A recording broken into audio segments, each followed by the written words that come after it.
jambo nalipigania, nifanye yote nimalize, lakini Biblia inatufunua heri wafu wafao katika Bwana. Amina. Hili jambo muhimu sana. Heri wafu wafao katika Bwana. Sema amina kanisa. Amen. Anasema wakapumzike baada ya tabu zao.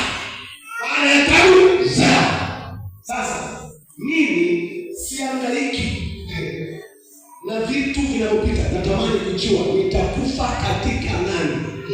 Waliokufa wamemaliza kazi. Unaenda kuwafuata waliokufa wenzio wameshamaliza kazi. Ukishakufa, wewe nikwambie, ukishakufa hakuna sala, hakuna imani, hakuna mchungaji, hakuna padri, hakuna mganga anaweza kubadilisha hati ya maisha yako. Maana kibaraka. Amen. Sema amina kanisa. Sema amina kanisa. Amina. Kwa Yesu makofi.